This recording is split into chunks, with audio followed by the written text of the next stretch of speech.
حضرت علی بن حسین کا فرمان ہے ہڈیوں کو صاف نہ کیا کرو، اس میں جنوں کا حصہ ہے، اگر صاف کر ڈالو گے تو وہ اس سے زیادہ قیمتی چیزیں تمہارے گھر سے لے جائیں گے۔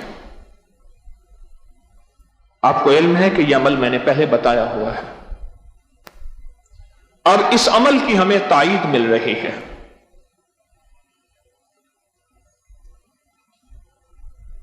اس عمل کی تائید مل رہی۔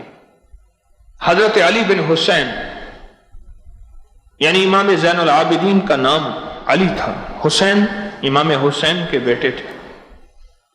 ان کا فرمان ہے، کیا فرمان ہے؟ کیا فرمان ہے کہ ہڈیوں کو صاف نہ کیا کرو۔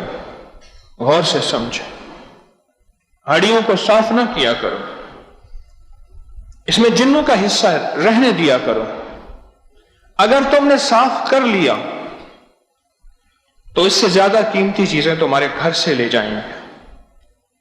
میں اس کی وضاحت کروں گا، ذرا غور سے سنیے گا۔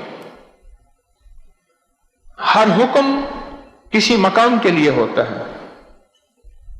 اگر آپ بیت الخلاء میں بیٹھے ہوں اور آپ پانی کا کہیں تو آپ کو پانی گلاس میں نہیں دیا جائے گا، لوٹے میں دیا جائے گا۔ آپ غسل خانے میں بیٹھے اور آپ پانی مانگیں تو آپ کو بالٹی میں دیا جائے گا۔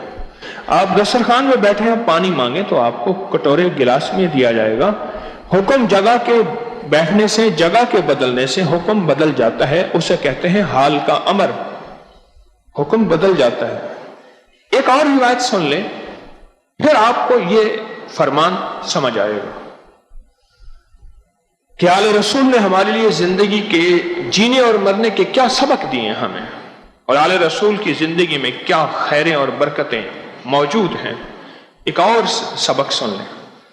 فرمایا کہ اگر تم جنگل میں جاؤ، جنگل میں جاؤ، دسترخوان بچھاؤ، اور اگر زمین پہ تمہاری ران گر جائے تو بھی نہ اٹھانا،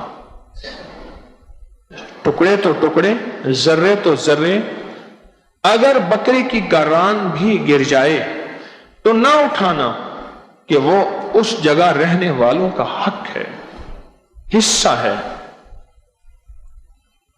اب یہ جو حکم ہے، یہ جو حکم ہے، یہ سفر کے لیے، جنگل کے لیے، بیاباں کے لیے، ویرانے کے لیے جب گوشت کھاؤ اس کو سارا نہ نوچو، اس میں سے کچھ حصہ چھوڑ دو، اور اگر تم نے وہ حصہ نہ چھوڑا،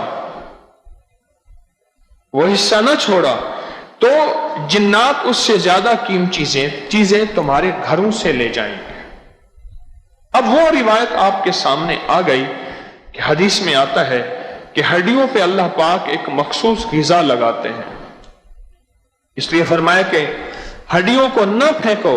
ہمارے بڑے جو تھے، ہمارے اکابر، وہ آل رسول کی اس ادا کو بہت زیادہ احتیاط سے لے کر چلتے تھے۔ ہڈیوں کو ایک طرف پھینکتے تھے، صاف جگہ پہ رکھتے تھے۔ انہیں علم تھا کہ اللہ کے حبیب کا فرمان ہے کہ اس پہ پھر سے غذا لگتی ہے، اور پھر سے اللہ پاک وہ غذا جنات کی غذا بناتے ہیں۔ انہیں علم تھا،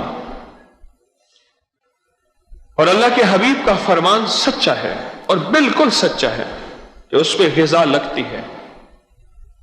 کیسے لگتی ہے، کس طرح لگتی ہے، اللہ کی باتیں اللہ ہی جانے۔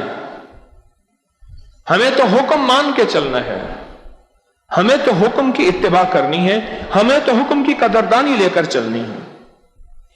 اب جنگل کے لیے جو حکم ہے وہ بھی یہی ہے کہ ہڈیوں کی حفاظت کرو، لیکن جنگل کے لیے حکم ہے کہ کچھ ہڈیوں پہ کچھ گوشت چھوڑ دو،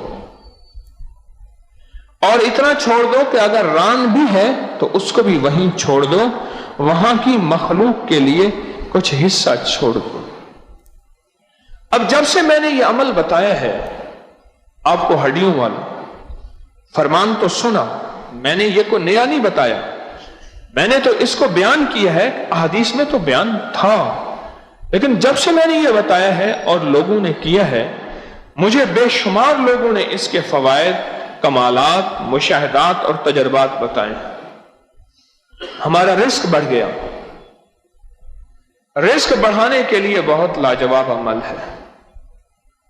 گھروں کی چوریاں روکنے کے لیے جنات کی چوریاں اس وقت آخری درجے تک پہنچ گئی ہیں. پیسے چورانا، چیزیں چورانا، زیورات، کھانا، چیزیں، خوراک، یہ بہت زیادہ آگے نکل گئی ہیں. جب سے میں نے یہ بتانا شروع کیا ہے اس میں بہت زیادہ لوگوں کے تجربات ہیں کہ وہ چیزیں رک گئی ہیں. امام زین العابدین رحم اللہ تعالی علیہ کا یہ فرمان کتنا قیمتی ہے. آل رسول سے ہمیں زندگی کی کیا روشنی مل رہی ہے، کیا کرنیں مل رہی ہیں. ان حضرات کی نظریں کتنی گہری تھیں.